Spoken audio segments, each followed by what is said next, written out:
Everything starts with that three words. Constitution is a fundamental law of a state. Our constitution is branched into three parts. The first part is legislature. We have another branch. We call it as executive. Further, the constitution gives us another branch called judiciary. We have scribed constitution, and ours is said to be the longest written constitution in the world. Our constitution is said to be a living document. Why they call it as a living document? How to amend a constitution and constitutional provisions. We, the people of India, having solemnly resolved to constitute India into the last right, that is fundamental right to constitutional remedies. This is the cornerstone. Why? Because this is how our constitution is. Just by reading the preamble, we can understand, anybody can understand what the Constitution of India is and what it contains.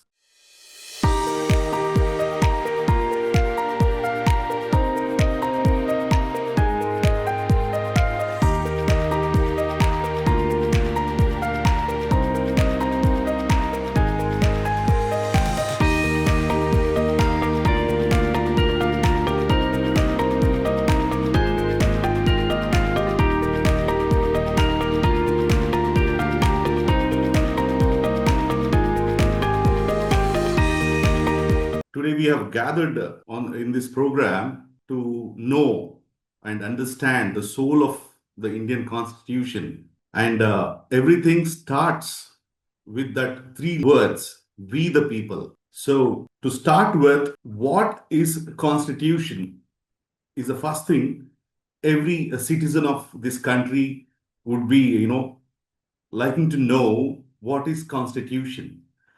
Constitution is a fundamental law of a state. Usually we refer to our country as a nation and country, but in legal terms, we refer it as a state. So, Constitution is the fundamental law which defines, which guides its citizens, and it establishes a structure of the government to administer the governance of the nation. Our Constitution is branched into three parts.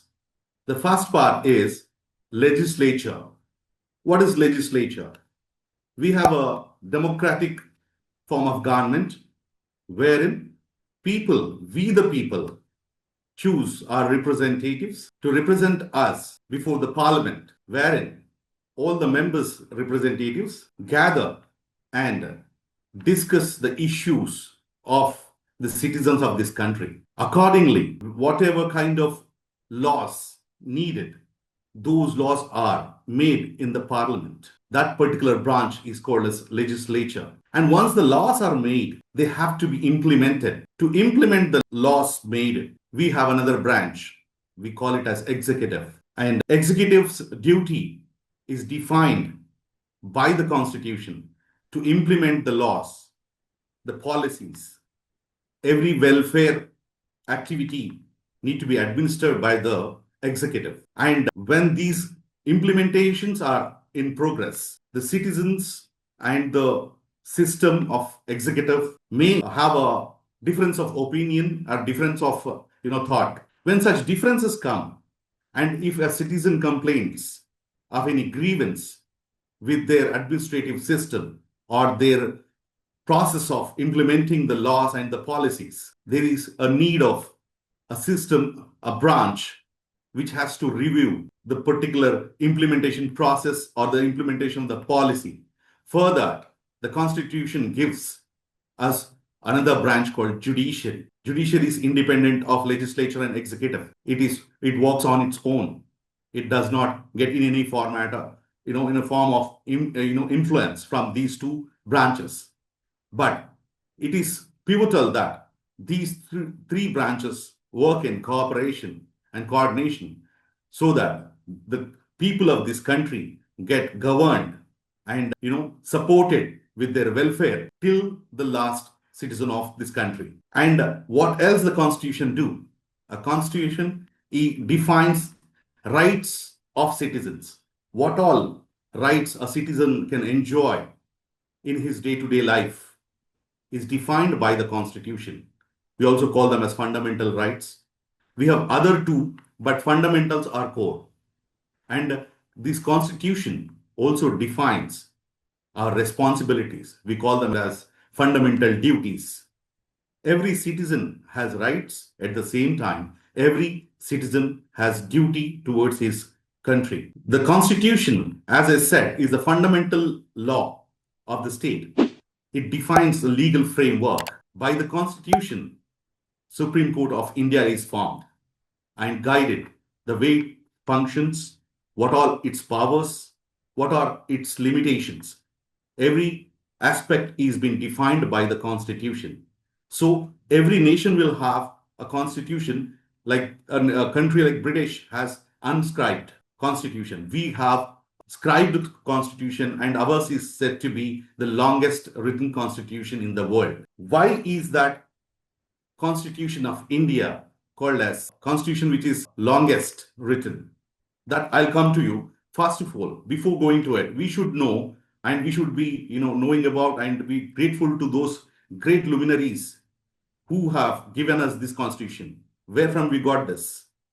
On 9th December 1946, a constituent assembly is formed by indirect selection to form and draft a constitution for the country India that is going to be declared independent on 15th August 1947. When such legislative assembly, the constituent assembly is formed by 209 members and attended on 9th December 1946 by 207 members. The Constituent Assembly first resolved to form a drafting committee to draft constitution for the Indian domain. And the members of the Constitution Drafting Committee were headed by Dr. B.R. Ambedkar as a chairman, and the eminent jurists in the drafting committee were Alladi Krishnaswamy Iyer, N. Madhava Rao, Benegal Narsinga Rao,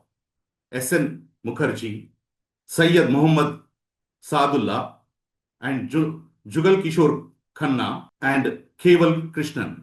These were the eminent jurists who have conducted extensive research and studied existing constitutions, Constitution of America, Constitution of Ireland, Constitution of Britain, Constitution of Australia, and thereafter they have come up with a draft constitution for our nation. The draft constitution was submitted to the Constituent Assembly on 26th November 1949. At that time, our constitution had 395 articles, 8 schedules, and 22 parts.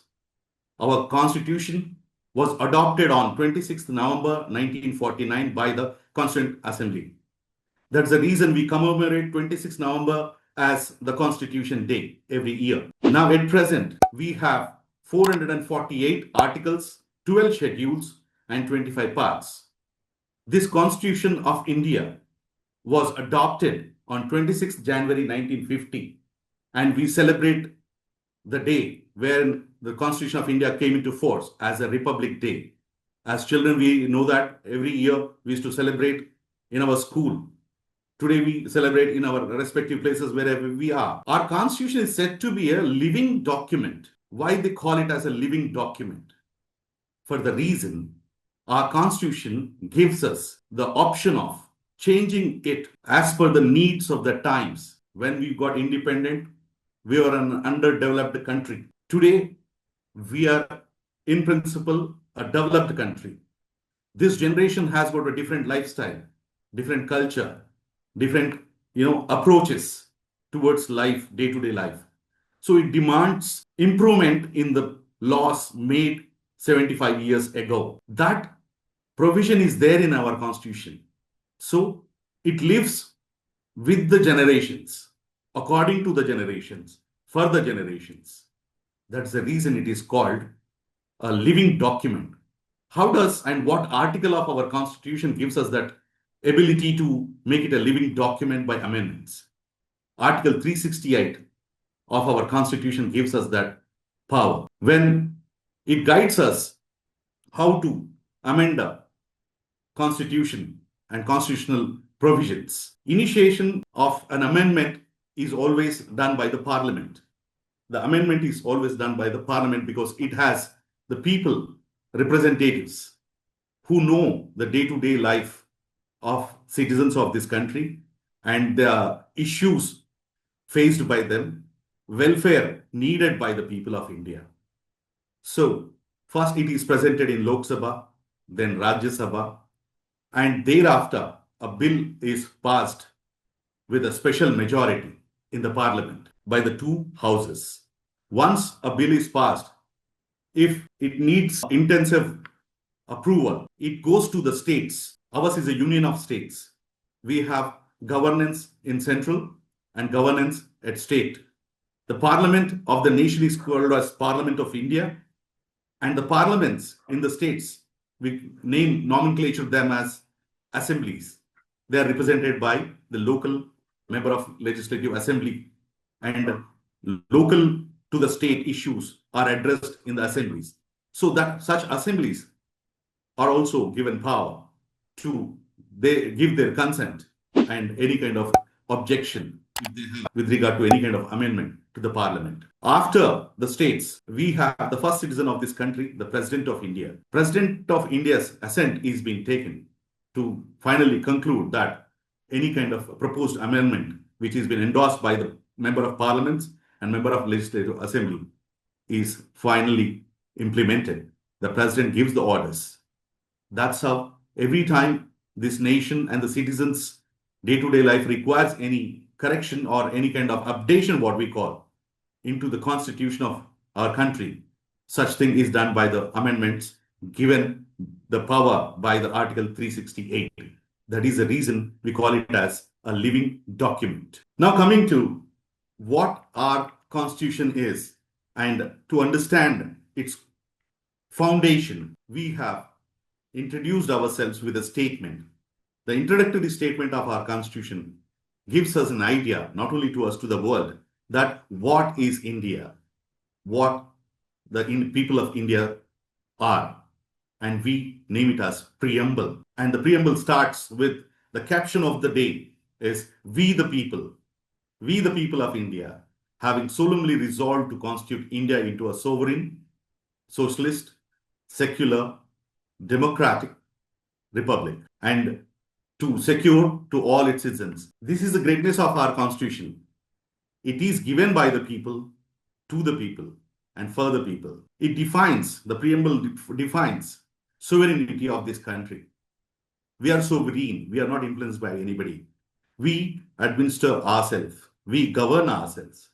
We take care of all our welfare and all our, challenges. And we are a socialist country. We live equally between ourselves. We have no discrimination. Every citizen is equal. Every citizen has equal rights, equal duties, and equal treatment in every aspect and departments or places of this country. And we are secular. We give the right to the citizens that every citizen can practice their faith, their belief, and their culture. So we are also defined as secular, and we are democratic. Nobody is a king here. Nobody is forever here. Every person who's governing this country or who is being elected as a representative, who has the power to administer governance and day-to-day process policies, is not forever. We elect them through our electoral process, and we give opportunity to those people whom we believe that the person is able to represent us and take decisions, give a consent in all the welfare activities. We are a republic. Again, the same. We govern ourselves.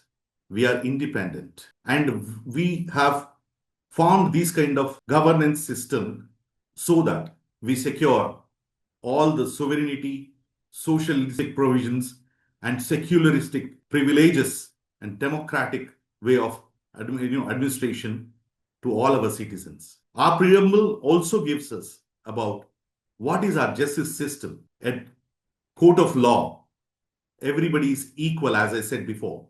it's social, and we also have economic justice. Every citizen has a right over the resources of this country, and every citizen is should be given proper opportunities to make his living and live a life of dignity. And we also give political justice to ourselves. What is political justice? Every citizen can be part of the administration.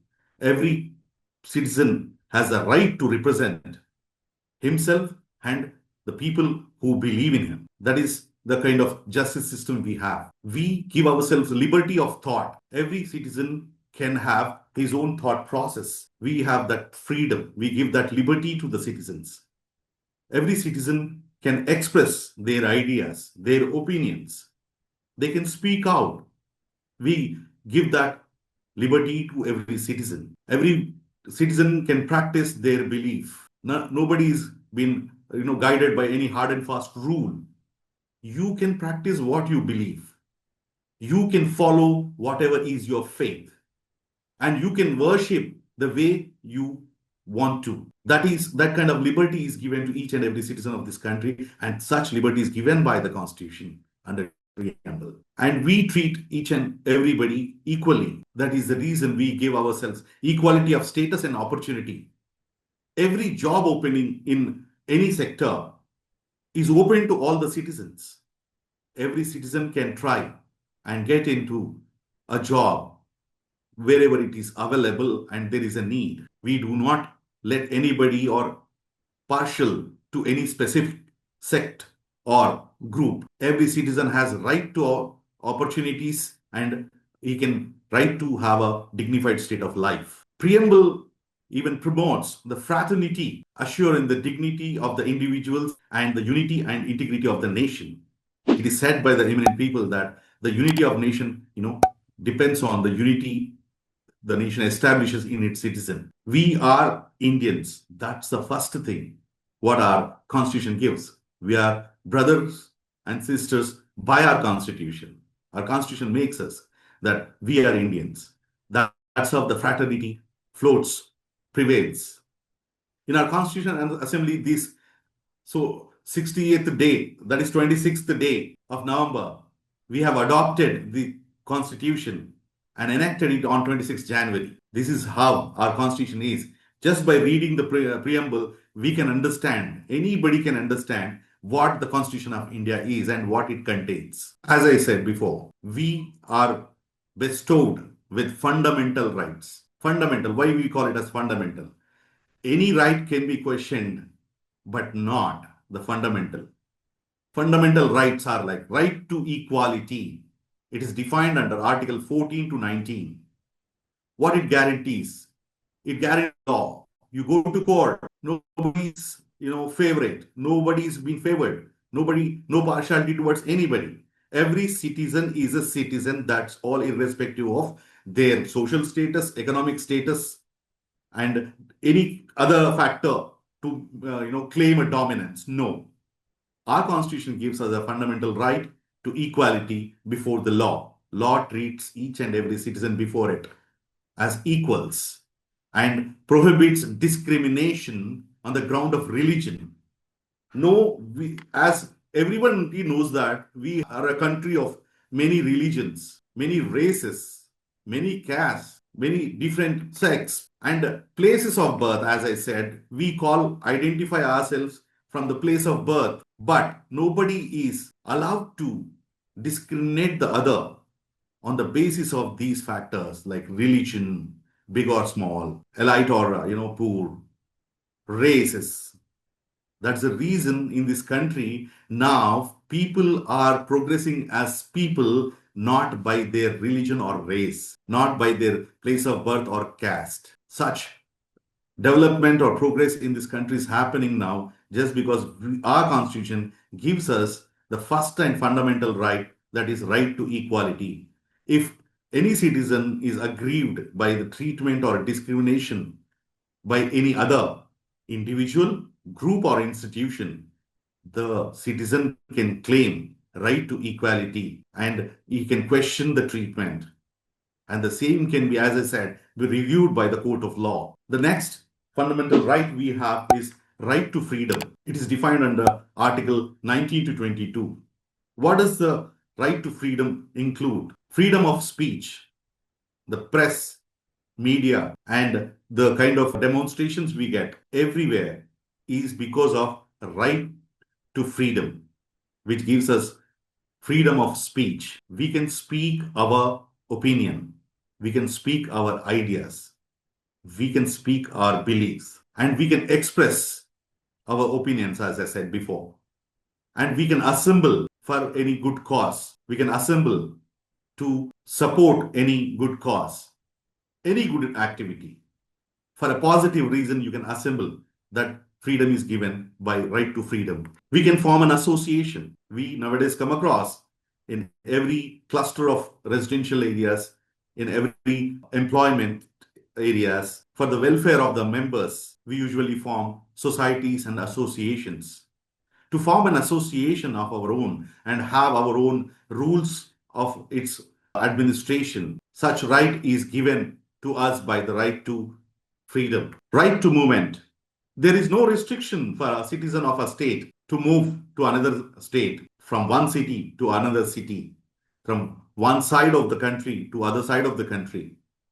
There is no restriction. Anybody can go to any place in the country and settle down, live there, and make their living. Such right is given by the second right, fundamental right, that is right to freedom. Right to residence. As I said, a person from Telangana, that to Hyderabad, can go and buy a property in the northeast, in Jammu and Kashmir, in Kanyakumari, in Mumbai, at any stretch, any part of India. You can go and form your accommodations there. You have been given that right by the Constitution, and the right to practice any profession. There is no restriction that you do so and so, and your son will do so and so, and your grandson will even follow the so and so.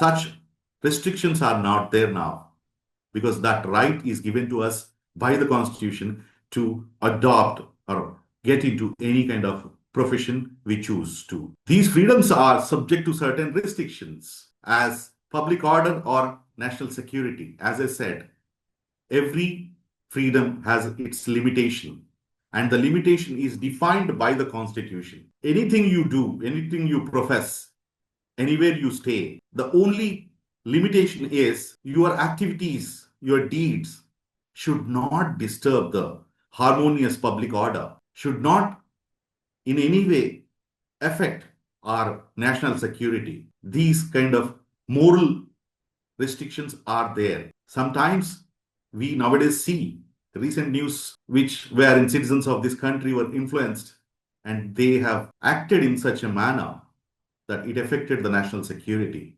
Such activities are not allowed under any kind of right in the Constitution. Indeed, it has been restricted. The third right, right against exploitation. It's defined under Article 23 to 24. Right to live with all dignity is what it means. Nobody can be exploited for any reason under any circumstances.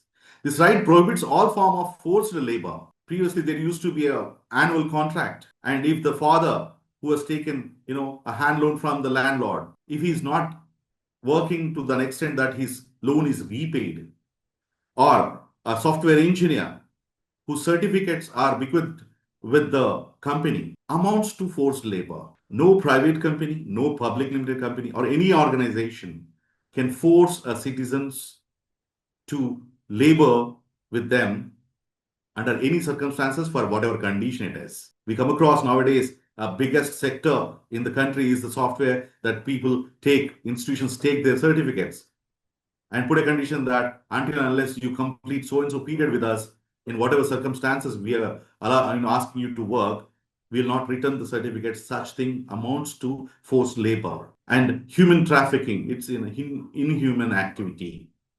You cannot compel a citizen of this country to do something which is immoral and against to the will of the citizen. That is very, illegal in this country.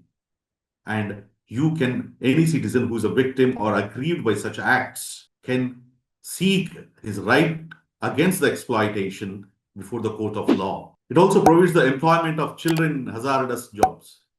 Children are meant to go to school, learn their education, have their education, get ready for their adulthood life, learn about the society, learn about the life on this place. If they are made to do labor, it naturally amounts to depriving the child's rights to a free education, free life, learnings, enjoyment in terms of, you know, sports and activities, health. Keeping that in mind, the fundamental right is added with, like, hazardous jobs are not supposed to employ the children. It saves our future of our country, future generations of this country. The next right is right to freedom of religion. It is defined under Article 25 to 28. As we all know, this is a country with diverse religions, faiths, beliefs, practices.